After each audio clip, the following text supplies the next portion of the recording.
Wait! Don't skip this video, or if you're going to, at the very least, do yourself a favor and skip ahead to the 24.5-minute mark or somewhere around there. I've got some information there on some issues that I found with the brakes, and I'm not trying to hide the information or keep you to the end or anything like that. That's exactly why I'm putting this warning up front. It's just what made the most sense chronologically, because I didn't find the issues until long after I'd filmed the rest of this. I did also put some shorts out on this information right away, just to make sure that it got out there, and when I did put those shorts out, I actually had at least one person comment and say that they found some other fasteners that were loose on their bike. So probably a good idea to check over every fastener, and if you guys know somebody that's riding one of these bikes, or if you're in a Facebook group or on a forum, please share this with them. So if they have the information, it really could cause some issues, so don't miss it. Now let's get into the rest of the video.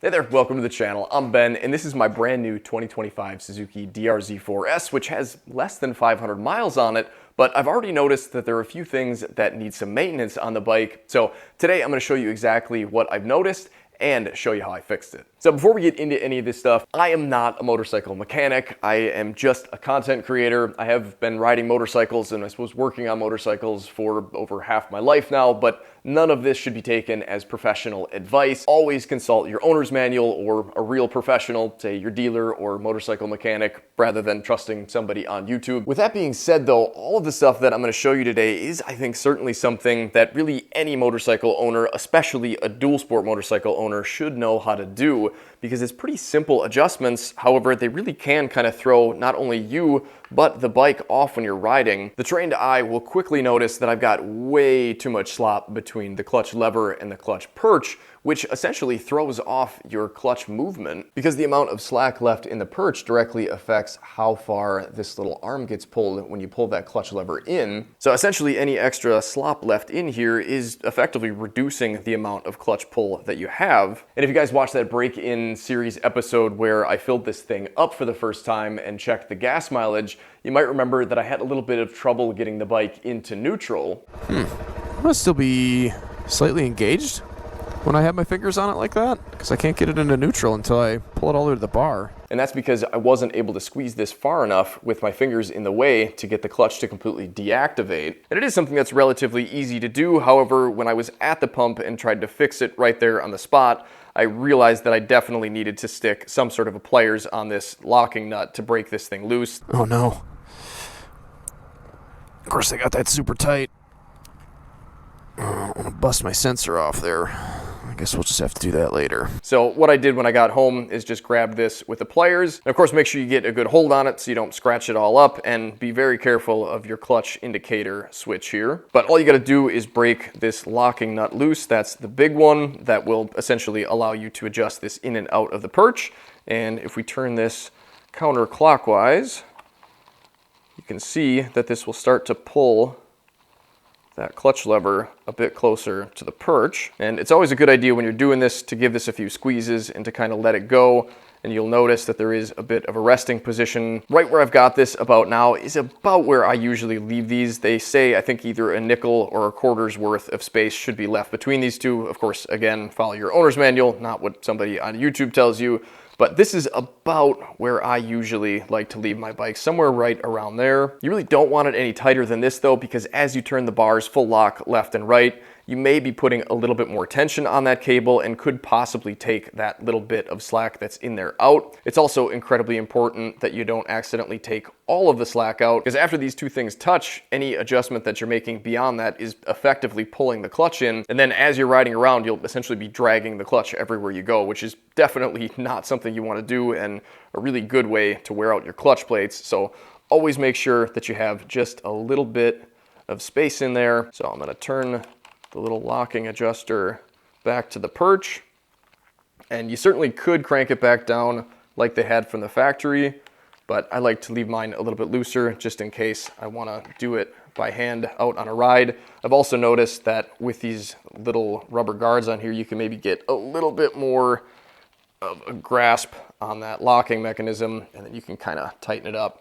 So hopefully it doesn't rattle loose. Certainly something to kind of keep in mind, get a feel for, and sort of memorize how it's supposed to work. The problem with that though is, of course, that as you ride the bike, it's not going to stretch all at once. It's going to be sort of a slow process, and it really shouldn't be something that you have to do all that often, basically all of the stuff that we're going to look at today is sort of just new bike type stuff. You will eventually have to make all of these adjustments again, but in the first couple hundred miles is when a lot of these cables and things stretch. So definitely something to be aware of, to keep in mind, and to keep an eye on. And the next item is actually cable related as well. Even though this bike is EFI with a ride-by-wire system, it still has regular old throttle cables here, which do require adjustment. And these essentially just run down into that actuator box. And if we turn the key on, you can hear that box makes a little bit of noise. And when I twist the throttle, you can hear that little actuator in there moving. But if you're noticing that there's a bit too much slop here, it's really, again, a pretty easy adjustment to make. We've just got to pull this little dust boot off, like so. And that will expose our adjustment point here. So just like the clutch cable, we've got a locking nut here that we've got to back off a bit. And then this is our little barrel adjuster that you can see is sort of backing off and making a little bit of extra space in here. And that may be a little bit too much, although no, I guess not. That's, I think, about where I would leave it, maybe a little bit more out.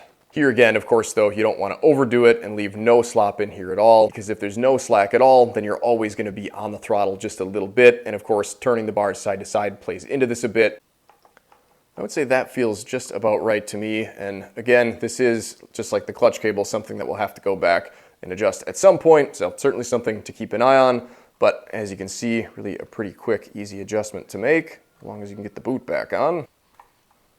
There we are. Those two should just sort of push onto each other, and then it'll keep all the dust out. And now I don't recall exactly when I noticed both of those things starting to loosen up. I think it was somewhere between 200 and 300 miles. But the other thing that I've noticed that certainly seems like it needs some adjustment is the drive chain slack. And just like the throttle and clutch cables, the chain is something that's just going to stretch over time. And like I mentioned, is something that will stretch a little bit more when it's brand new. And this is actually another one that I noticed while I was riding the bike. Essentially, when I would get on and off the throttle, it seemed like there was just a little bit too much of a disconnect between the front and rear sprocket, essentially meaning that the chain had stretched, and then I needed to take some slack out of it. And to check this the right way, of course, we need a tape measure. And as the manual says, we want to take it off of a little wood block there and just put it on the side stand. With less than 500 miles on this, you wouldn't think that there would be a tight spot in the chain, but it is certainly worth putting this up on a lift, giving the wheel a couple spins to try to see where the tightest spot is.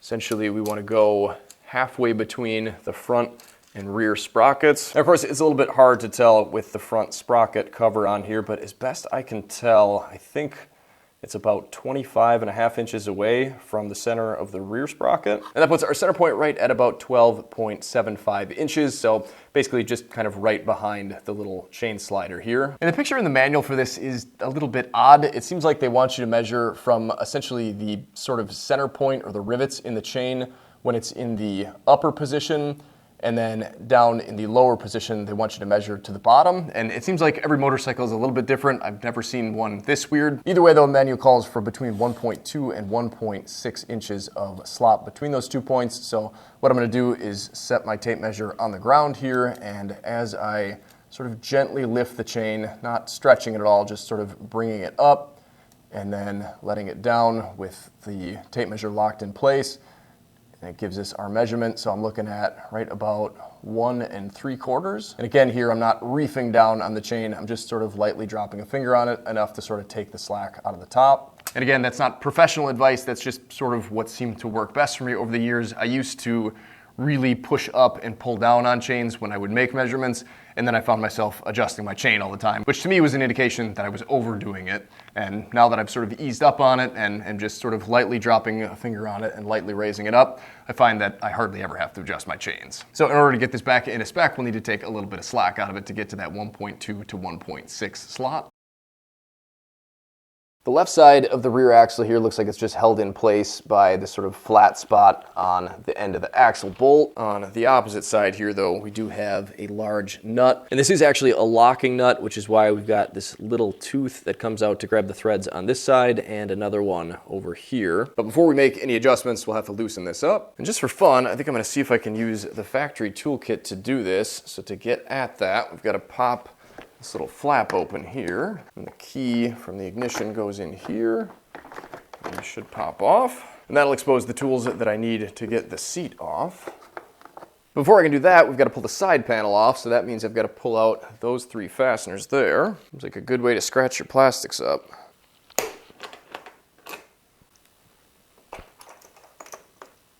Yep, and that one's got a little washer on it. Oh, this one did too. That one stayed in there though. Oh, yikes. That one came off too. Oh, there's some catches inside of there. Oh, little pins pop in there and there. And here we've got our very dusty battery. I think behind here is our air cleaner. How am I supposed to get that off with this? I guess maybe I'm not. Guess that'll slide in there. Well, that's gonna be enough to work though. Well, I guess it will. Ooh, that actually felt kind of loose. Yeah, I don't know if that's really the right way to do it or not. I'll take a look at what's in here. So we do have a foam filter that looks really pretty oily and wet. Surprised by that. I would think that you'd want a little bit less oil than that. Get that closed back up. Yeah, I don't know that I would trust that. You know, we can see our aluminum subframe here, and I didn't realize the back was a cast part, but it seems like it must be. Now I've got access to the seat bolt on this side here. Let's see if we can get that loose. Yep, not too bad. I wonder, yeah, whoops, where did that come from? I think I'm actually going to pull this strap off and just put it in storage with the rest of my OEM takeoffs. I believe this is for a passenger to hang on to, but I don't really ever plan on having a passenger on here, and I just end up sitting on it most of the time, and it's not exactly very comfortable. The other side here looks essentially the same. We've got fastener up here, fastener there. There'll be one under here to remove that strap.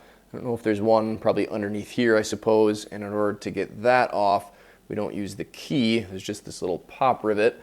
We've just got to push the center of it in like that, and then it should pop out. I'm going to reset that right away by pushing that all the way back through. That sort of loosens up the little expansion joint here, and we'll be able to just push it in and then pop this in place when we want to go put it back together. For now though, I think that should just kind of pop off like that. This has got a couple little catches on it, and then we've got the 2 tabs that slide into the slots there and there.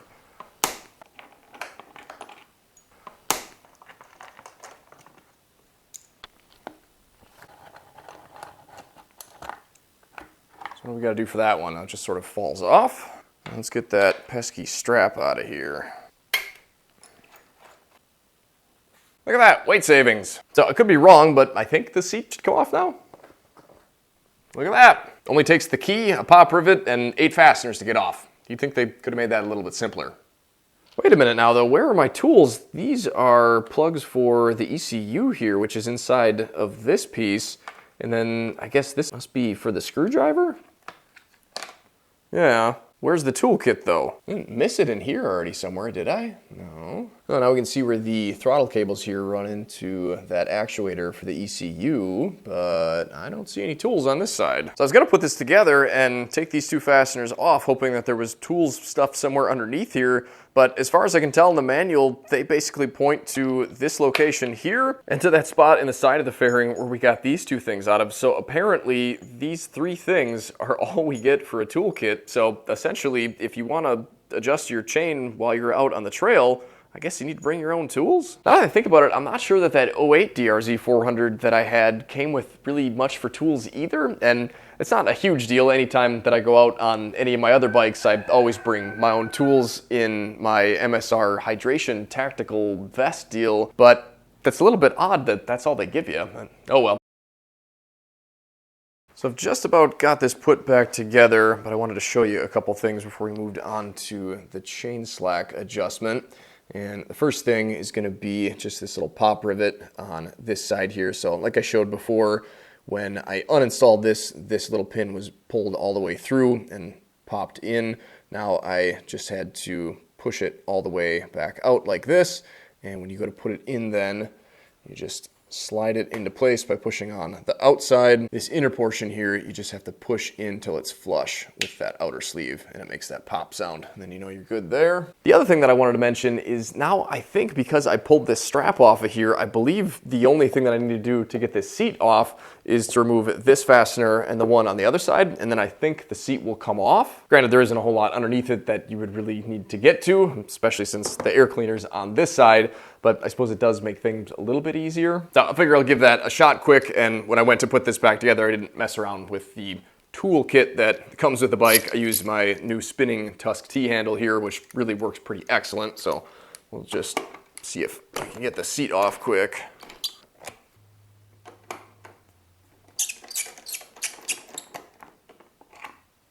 All right, let's see. I think that should come off now, right? Not. Well, yeah, kind of gets stuck on something a little bit, probably the tabs on the side of the fairing, but it is enough, I suppose, that you can at least get in here. I don't know what exactly you would need to get at. I suppose it does get you access to the little screwdriver end. Can't get it lined back up, though.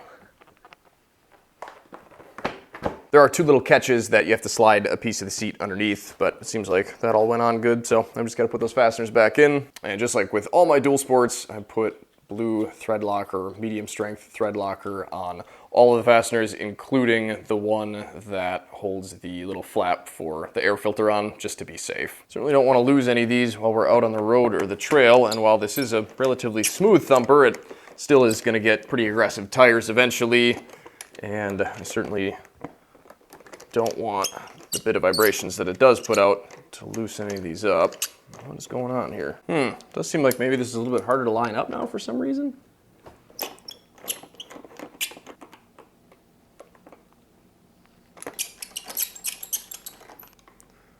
This thing is a little bit on the squeaky side, but certainly helps speed up the process of taking fasteners out and putting them back in.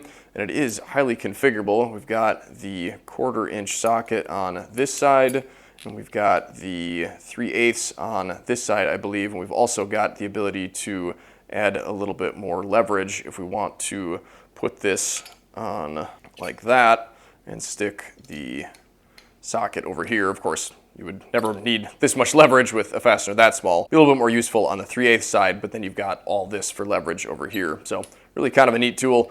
I can put a link for this down in the description if you guys are interested. It doesn't cost you guys anything extra to use those links. But huge thanks to those of you who do use my affiliate links before you buy your tools or gear. It's one of the very few things that allows me to keep making videos like this, and I definitely appreciate that. So huge thanks to you guys. So now we can finally get to adjusting the chain slack. And again, the first thing I'm gonna have to do is loosen up that axle nut. And it looks like the combination wrench that I got from Rocky Mountain for the XR650L will actually work on the DRZ4S. Get that into a position where I can step on it.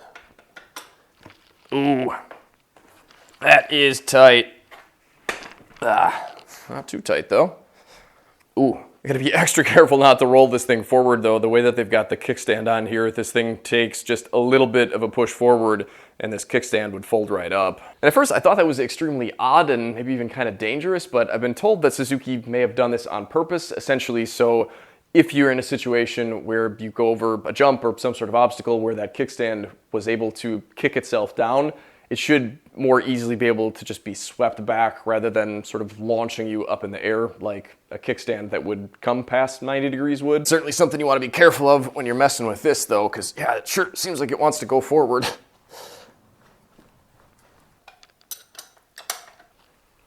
Oh, wow. I usually don't go that loose, but that stayed tight for a long time. You certainly don't want this too loose because that can almost kind of throw things off too, but you certainly don't want to be putting too much stress on the threads inside of the swing arm here when you're making your adjustment, so maybe we'll back that off just a little bit more even.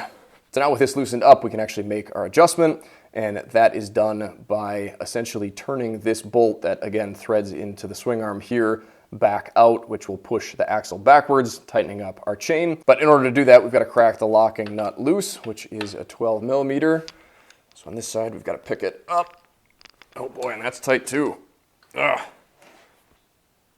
There we go. Then I'm going to take a 10 millimeter and grab the end of the adjuster itself and back that up. And as you might be able to notice here, while I'm loosening this little mark on the adjustment block is going to be changing its position along the little hash marks on the swing arm itself, and that'll be indicating where we are on our adjustment. Whatever adjustment we do on this side, we'll want to do the exact same thing on the opposite side. We'll just go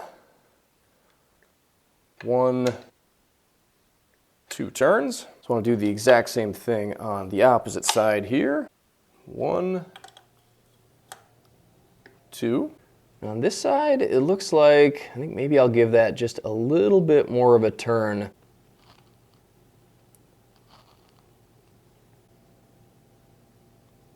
There, oh, I think that looks about like the other side does. Not really sure why I had to turn this one out so far when the other side I barely turned at all.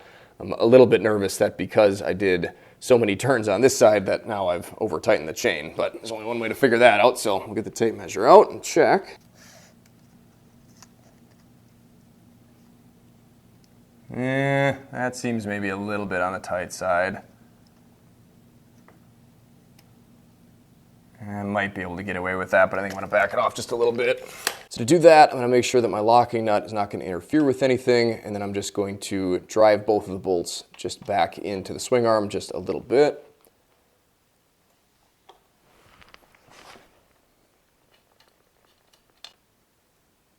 But of course, keep in mind that the only thing that these fasteners are able to do is push the axle backwards. They're not able to pull it forwards at all, so I'll have to give the tire a kick and sort of reseat everything. I'm just going to kind of grab the back of the frame here and give the tire a push forward.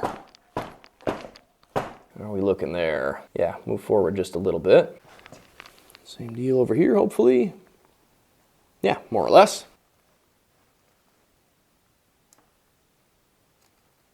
That feels a little bit better. That look loose enough to you guys? I think that feels about right. So originally I tried to tighten this down with just the same tool that I loosened it up with, but then when I look back at the footage, when I went to loosen it up, this little white paint mark that they put on here from the factory was, well, all the way over here. So my guess is this is not tight enough, or at least not as tight as they had it from the factory. Crack that loose again. And the owner's manual recommends that we torque this down to 110 Newton meters or 81.5 foot-pounds. Of course, I can't do 81.5, so we'll just go to 81 and lock this in place. Of course, I want to keep my hands down here, not any higher on the wrench. I'm looking for a nice fluid motion and a click. Oh, and there goes the bike. Yep, that's what I figured. And now look where this paint mark ended up even further back than it originally was.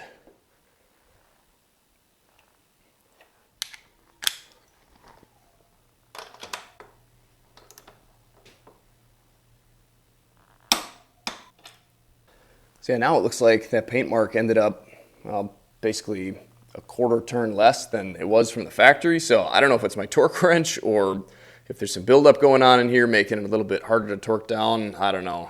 That's where I'm going to leave it. Let me know what you guys think of that down in the comments. And of course, we're not done just yet. We've got to put the locking nut back up against the swing arm, and I'm going to grab the adjustment bolt there, and then I'll use my other wrench here while holding this one in place and not letting it move. We'll tighten the locking nut down. There. Same deal over here.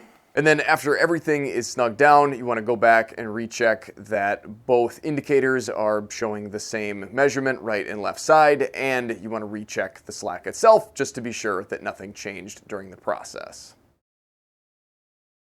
While I'm at it, I think I'm going to pull my little rubber inserts out of my pegs here too. They give you these really nice serrated pegs that are pretty darn wide and decently long, but your boots can't get down to the teeth on here most of the time because this rubber is in the way. It also sort of lifts you off of the pegs a bit more, and I certainly don't want to be any higher than the stock pegs make me. So if I pull this out, that should help that a little bit, and I'll feel a lot more connected to the bike. So we'll just lift that up, and it's an 8mm. And I think that should just, yeah, lift right out of there. That looks much more like a peg that belongs on an off-road bike.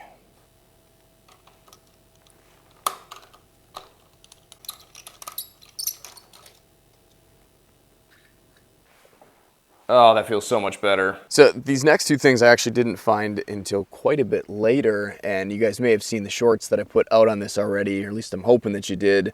But if you notice, we've got a little bit of something on the rear brake reservoir / master cylinder here, and that I thought no way could actually be fluid leaking out of here, but when I stuck a wrench on both of these fasteners here and gave them just a little bit of a turn, they were both definitely loose. And after I checked those, I figured I might as well check the fasteners for the front brake reservoir slash master cylinder up here. And for these, I used my Tusk JIS screwdriver, which is, of course, what you want. Anything that looks like a Phillips on a Japanese motorcycle is not actually a Phillips, it's a JIS. They just fit in there a little bit tighter, and rather than kicking out like a Phillips does, they actually sort of lock into place.